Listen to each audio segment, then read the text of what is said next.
All right, hi guys. So we are going to start chapter 4. Let me present my screen and get started.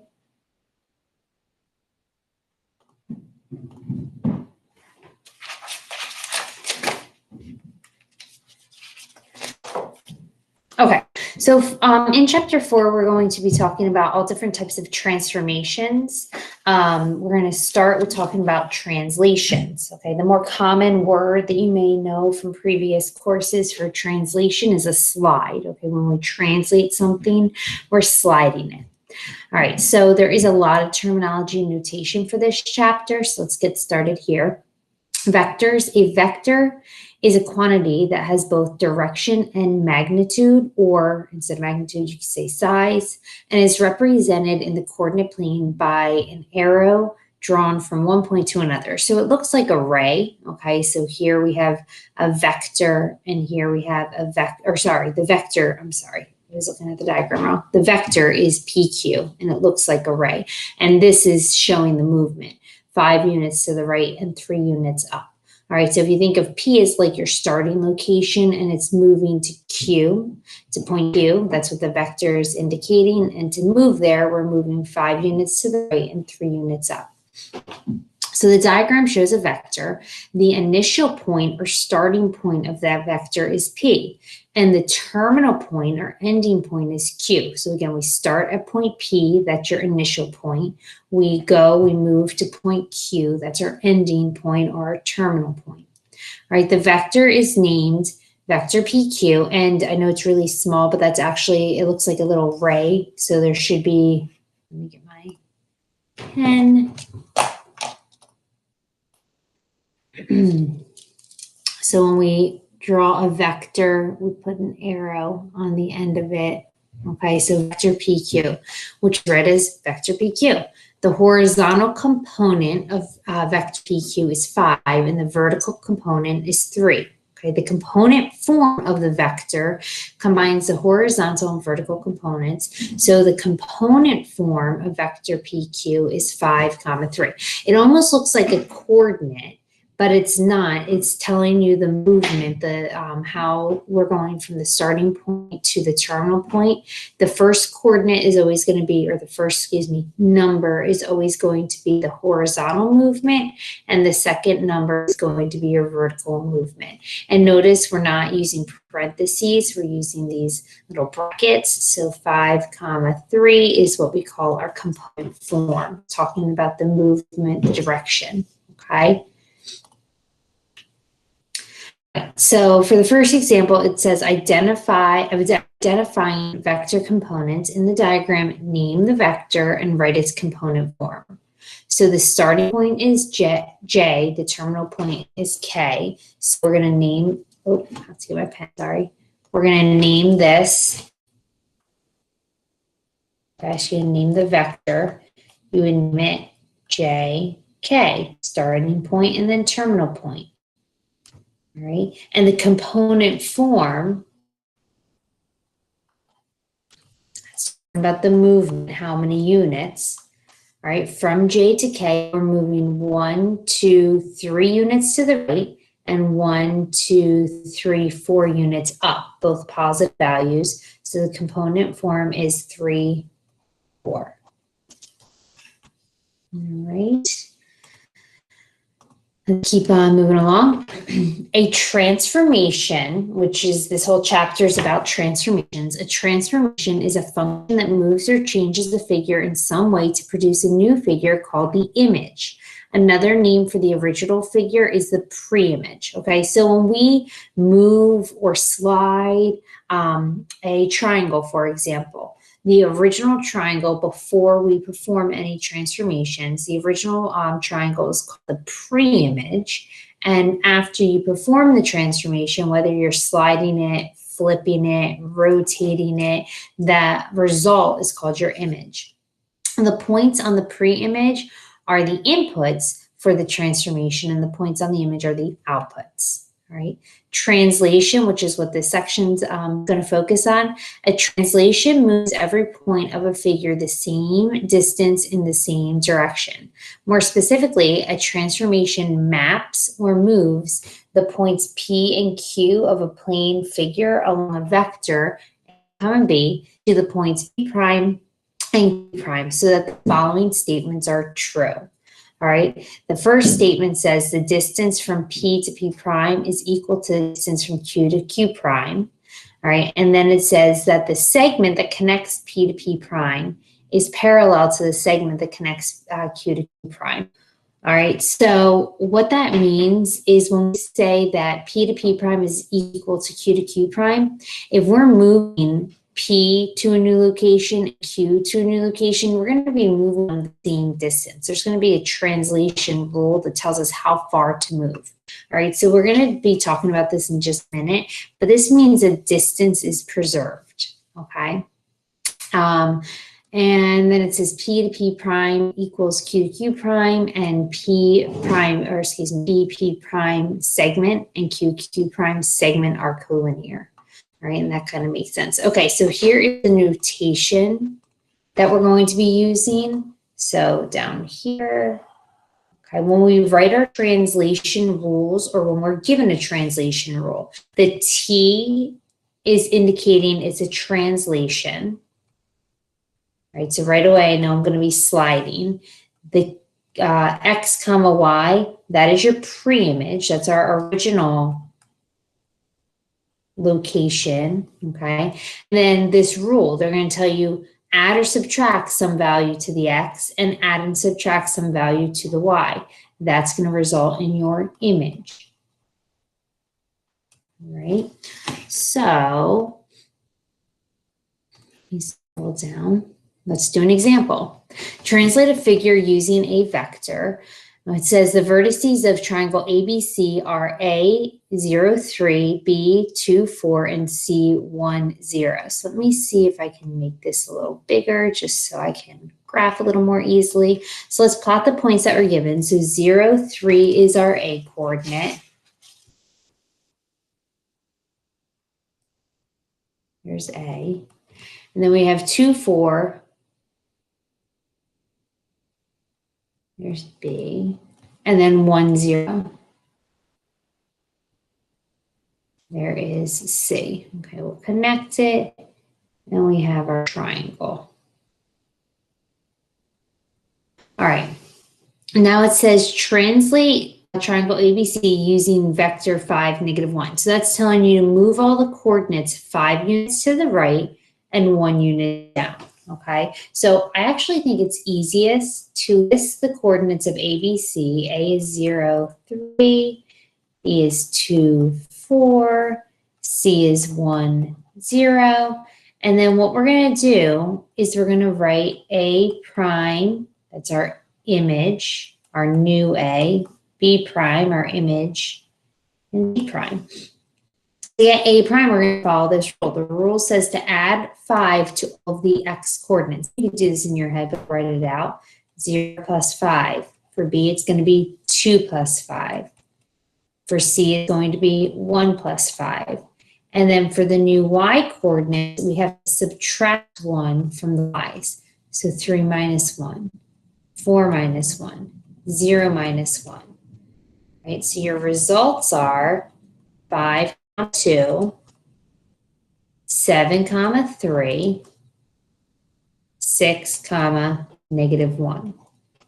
All right. Now, obviously, you could have just come over here as well and moved them 1, 2, 3, 4, 5 down 1. This is going to be A prime, which just to double check, let's see if it matches. We said A prime should be 5, 2. 1, 2, 3, 4, 5, 1, 2. Okay. 7, 3. So 1, 2, 3, 4, 5, 6, 7. 1, 2, 3. This is going to be B prime. And then C prime is 6, -1. That's C prime. I'll connect them. And there is my image. ABC is the pre-image. A prime, C prime, A prime, B prime, C prime is your image. Okay. All right. Let's clear that. Oh, I gotta make this smaller again. Okay. It says write in translation rule. So basically now we're gonna look at the graph, okay, the coordinate grid, and determine what happened to my original ABC triangle, right? This is my original because there's no primes. This is my pre-image, and this is my image. So what was the rule that we used to map this triangle onto this one? And you can just count, right? If you go from A to A prime, you're moving 1, 2, 3, 4 to the left, 1 up. Let's see if it's the same for C. 1, 2, 3, 4 to the left, 1 up. And B, 1, 2, 3, 4 to the left, 1 up. All right, so we'll just write that in words first. We move 4 left and 1 unit up. All right, so the translation rule, you start by writing a capital T to indicate translation, and you're telling the reader that each point, x comma y, is going to map onto the new point where I move to the left 4 units, so I'm going to subtract 4 from my x value, and I move up 1 on the y, I add 1 to the y to move up 1 unit, okay?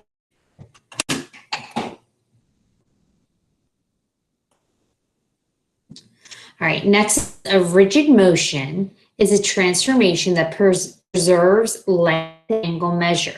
Another name for a rigid motion is an isometry. A rigid motion maps lines to lines, rays to rays, and segments to segments, okay? So almost all of the transformations we're going to talk to about are rigid motions. There's one that is not, but we're going to get to that later in the chapter. So again, a rigid motion or an isometry, used interchangeably, those transformations are going to move the figure, but the shape and the size is not going to change. So when we rotate or flip or translate a triangle, the triangle still stays the same size, right? All of the side lengths are going to stay the same length, and all of the angle measures are going to stay the same. So we say that it's a rigid motion, okay? Or we say that distance is preserved and angle measure is preserved, right? A translation, as I just said, sliding a figure is a rigid motion. When 2 or more transformations are combined to form a single transformation, the result is a composition of transformations. Composition theorem, it says composition of 2 or more rigid motions is a rigid motion. All that means is if you take a triangle and you slide it, which is a rigid motion, right? Because when you slide the triangle, it's not going to change shape. It's not going to change size. So it preserves distance and angle measure. It's a rigid motion. So if you slide and then let's say you flip it, well, flipping it is another rigid motion. So if you perform 2 or more rigid motions, the result is still going to be a rigid motion, meaning the triangle is still not going to change size. It's going to preserve side length. It's going to preserve angle measure. All right, so just as a quick example, do each transformations appear to be rigid motions, okay? The first one, here's my pre-image, my original, and my image. Do they look like they're about the same size and shape? Do the angle measures look like they were unchanged? I would say yes. Oh, ignore that scribble. I would say yes, and that's because a reflection, when we just flip the image, is a rigid motion. And the next one, here's my pre-image, my original, here's my image. Does it look like a rigid motion? I would say yes, and that's because a reflection, we flipped it, and translation, we slid it, are both rigid motions. And when you perform 2 or more rigid motions, the result is still a rigid motion. Okay. All right. Okay, so we're going to just do a few practice problems today. And then this is going to be a 2-day lesson. Let me double check. Yeah, this is a 2-day lesson. So the problems that we skipped today will come back for day 2 lesson just for more practice together. So just follow along for now. I'm going to do the evens. It says name the vector and write the component form. So my starting location is B. I move to A. So this is vector BA. And my component form, my movement, from B to A, I'm moving 1, 2, 3, 4, 5 units to the left, so it's -5, and I'm moving 1 unit down, that's -1. All right, so that is the component form for vector BA. Okay, let's move on to number 5. So for this next section, 5 and 7, it says the vectors of triangle ABC are A, 1, 2, B, 5, 1, C, 5, 4. We want to translate triangle ABC using the given vectors, okay? So, and then we want to graph ABC and its image. All right, so let's see if I can make this a little bigger. Now notice that my scale is changed in the coordinate plane. I'm counting by 2 units each. All right, so let's first graph triangle ABC. So A is at 1, 2.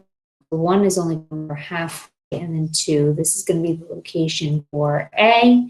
B is 5, 1. Here's B. And C is 5, and then 4. Here's C. All right, so we have A, B, and C. Now, I think it's easiest to write down what the new coordinates are going to be based on the, so for number 5, A prime, we're going to have to move every point, every X coordinate, 2 units to the left and all the Y coordinates 4 units down. So if I take my X coordinate 1 and I'm subtracting 2 from it, that's going to leave me at -1. -1. All right, for my Y coordinate 2, subtract 4 from it, so that's going to have me at -2. For B prime, 5, 1, subtract 2 from the 5, subtract 4 from the Y. So I'm going to have 5 minus 2 is 3, 1 minus 4 is -3. And C prime, using the same rule again, subtract 2, it's going to leave me at 3, and then subtract 4, that's going to be 0. So I didn't connect my point here to make my triangle. So if I was to plot these points, -1, -2, that's A, 3, -3, that's B, and then 3, 0, that's C prime. So C prime, B prime, and A prime. And there is your translation. All right, do number 7 as well. So I'm going to leave the original ABC triangle up there. Okay, now same thing, to get A prime, I have to follow the rule, which says move all points 1 unit to the right and 3 units down. In other words, add 1 to the X coordinates, subtract 3 from the Y coordinates. So adding 1 would leave me at 2, and subtracting 3 is going to leave me at -1.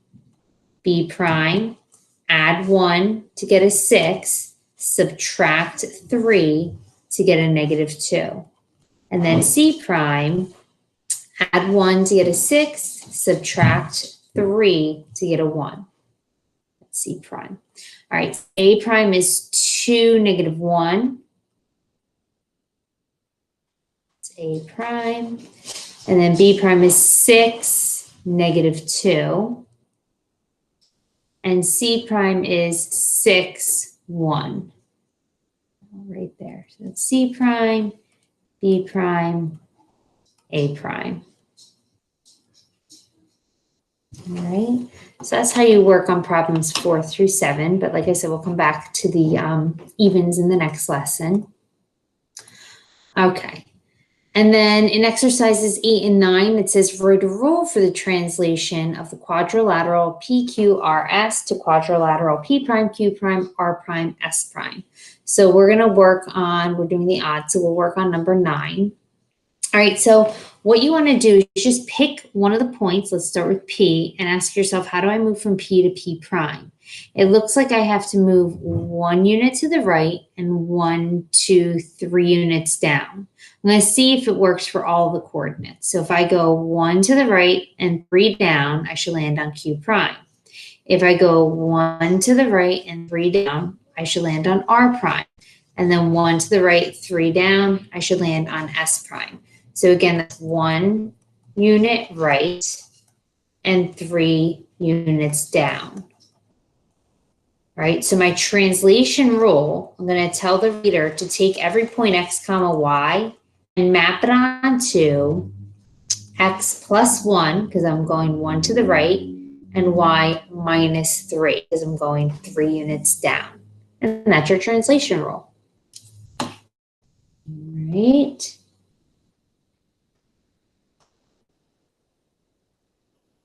Okay.